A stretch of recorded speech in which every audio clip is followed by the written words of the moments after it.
Sabe aquelas conversas que são super importantes, mas que muitas vezes são as mais difíceis da gente ter? Pois é, hoje vamos mergulhar fundo numa crítica social feita, olha só, há um século, para descobrir uma ferramenta surpreendente da nossa própria língua que faz tudo ficar tão potente.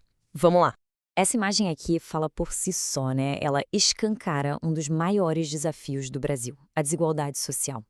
E não é um assunto novo, é uma questão super complexa, um debate que, nossa, atravessa séculos da nossa história e continua aí, moldando a paisagem das nossas cidades. Porque, no fim das contas, isso não é só uma foto, certo? É muito mais. É uma narrativa visual. Ela conta uma história inteira sobre divisões econômicas, sobre oportunidades que não são iguais para todo mundo e sobre as diferentes realidades que estão ali, ó, vivendo lado a lado no mesmo espaço.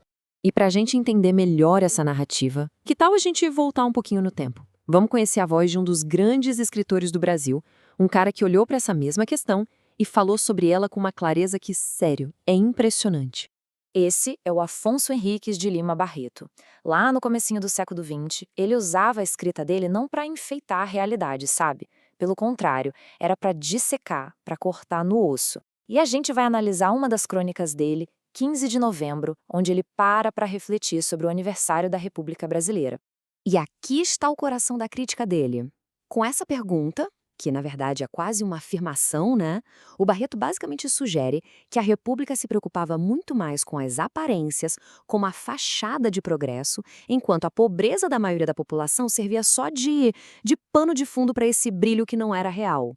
E para ninguém achar que essa crítica ficou velha, dá uma olhada nesse número. Em 2021, 100 anos depois do texto do Barreto, mais de 27 milhões de brasileiros viviam na pobreza. Aquela miséria geral que ele descreveu? Pois é, ainda ecoa, e ecoa muito forte nos dias de hoje. Certo, a gente já viu que a crítica do Barreto é potente, mas agora vamos mudar um pouco o foco. Em vez de olhar só para o que ele falou, vamos investigar como ele construiu isso, como ele consegue costurar um argumento tão complexo de um jeito tão eficaz. Pensa bem, ele vai da comemoração da República para a miséria nas ruas do Rio, fala dos gastos do governo, e tudo isso se mantém perfeitamente conectado. Qual é o segredo? Qual é o mecanismo da língua que dá toda essa coesão para o texto dele? A resposta, por incrível que pareça, está em algo que todo mundo aprende na escola, mas que a gente talvez nunca tenha olhado desse jeito. A resposta está no poder dos pronomes. A definição clássica é essa aí, bem direta. Pronome é aquela palavrinha que a gente usa no lugar de um nome para não ficar repetindo a mesma coisa o tempo todo. Simples, não é? E aqui a gente vê essa definição funcionando na prática. O Barreto escreve que lia as folhas diárias. Para não repetir a expressão, ele simplesmente diz lias. O pronome as entrou no lugar de as folhas diárias. Essa é a função mais básica de um pronome. Mas é aqui que a coisa começa a ficar mais interessante. Se os pronomes servissem só para isso, seriam só uma ferramenta de estilo, né? Mas eles são muito, muito mais do que isso. Pensa neles como se fossem a argamassa de um texto. Eles são a cola que conecta uma frase na outra, uma ideia na próxima, criando um fluxo de raciocínio que faz todo sentido.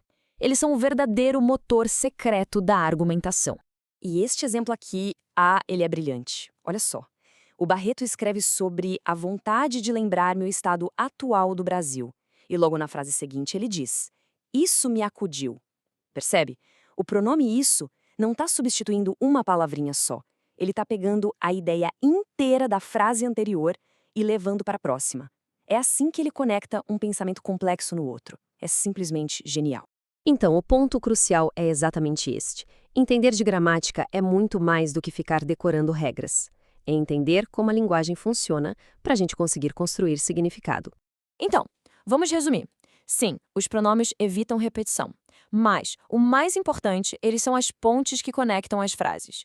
Eles são o fio que costura ideias complexas e são a engrenagem que faz um argumento poderoso ir para frente. E essa é a grande lição aqui. Dominar a linguagem não é sobre ser pedante, é sobre ter as ferramentas certas para poder analisar, articular o pensamento e criticar o mundo ao nosso redor, exatamente como Lima Barreto fez mais de um século atrás. E isso tudo nos deixa com uma reflexão final, né? O Lima Barreto usou a linguagem para expor a fachada da época dele.